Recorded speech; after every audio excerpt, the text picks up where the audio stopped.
Եմ շնորհակալ ձեզանից։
Տասնչորս 12 կոնտրատեղամասում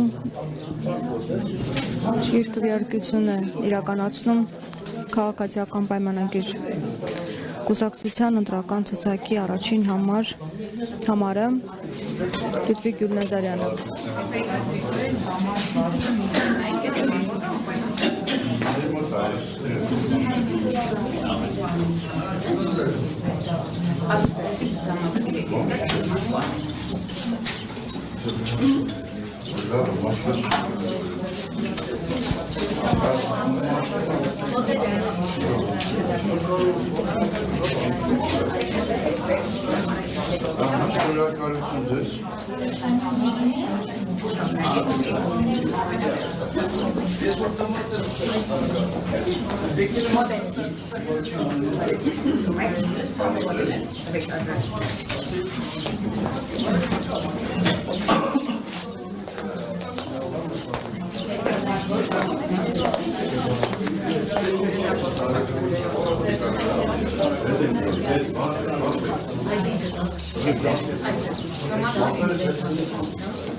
Լավ օր ձեզ։ Պարոն Գյուլնազարյան, կանխատեսում ունեք քվեների քանի տոկոսն եք ստանալու։ Արդյոք 50%-ն։ Կարծում ենք այո,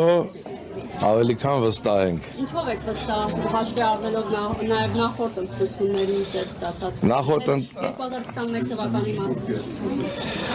Ուրեմն ասեմ, նախորդ ընտրություններին ես հնարավորություն չէի ունեցել որպես համայնքի ղեկավար, որպես տեղակալ ծառայել համայնքում, իսկ այս ընտրություններից առաջ 2.5 տարի եղել եմ համայնքի ղեկավարի առաջի տեղակալի պաշտոնում, այնուհետև 4 ամիս մի փոքր ավել եղել եմ որպես համայնքի ղեկավար ու հասցրել ենք անել գործեր, շփվել մարդկանց հետ, ճանաչել, այդ ամենը մեզ թույլ է տալիս մտածել ու սպասել այդ արդյունքներին, քայլ ենք։ Սարիբեկյանը քիչ առաջ լրագրողներից հետ զրույցում նշում էր, որ վախի մթնոլորտ է փարաքարում եւ սպանությունները կշարունակվեն, եթե ինքը չլինի ղեկավար։ Իր հետ չեմ կարծում, ես Կուզեք իջեք նոր գանք, Ժողովուրդ ջան, չընկնեք։ Սպանությունների մասին է խոսում, որ Սարիբեկյանը։ Չեմ կարող ասել, խնդրեն գորից, հա, այդ ամեն ինչը հարցնեիք, չգիտեմ ինչի մասին է խոսել գորը։ Վախի մթնոլորտ չկա փարակարում ըստիս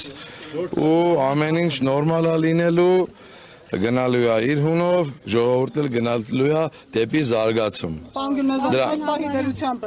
ընտրությունների ընթացքը ինչպես է գնահատում։ Ընտրությունների ընթացքը նորմալ, բոլոր տեղամասերում իմ տեղեկություններով ամեն ինչ նորմալ է, բնակչությունը գնում են, ընտրում են, ոչ մի տենց արտարոց դեպք չի գրանցվել։ Պարոն Գյուլնազարյան, այդպես էլ քարակարի բնակիչների եւ ընդհանրապես հանրության համար այսպես մութ մնաց այդ հրաժարականի այն դրվագը, որ ասում եք, ես միջադեպին պատահաբար եմ այնտեղ մասնակցել, սրա վերաբերյալը ինչ կասեք։ Չեմ կարծում, որ հանրության համար մութ է մնացել, որովհետև բազմիցս դրա հետ կապված ես հարցազրույցներ եմ տվել, նույնիսկ ներկայացրել եմ, որ թե քննչական կոմիտեն, թե դատախազությունը իրենց եզրակացություններն են տվել, այդ եզրակացությունները եղել են իրատեսական, չեմ կարծում, որ ձեր կամ հանրապետությունում մեր մեջ կա մեկը, ով չի վստահում իրավաբաններին, չի վստահում դատախազներին, չի վստահում քննիչներին, որովհետև թույլ կտակ վերջացնեմ, եթե թույլ չեք տալու վերջացնեմ, չեք հարգելու ինձ,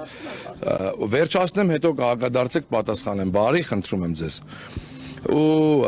այդ եզրակացություններն էլ կա, ժողովուրդն էլ դրա մասին իրազեկված է։ Եթե մարդիկ էլ կան, որ չեն վստահում, իդեմս ձեզ հարգելիս կարող եք գնալ, որոշումները վերցնեք եւ բողոքարկեք։ Շնորհակալություն, լավ օր ձեզ։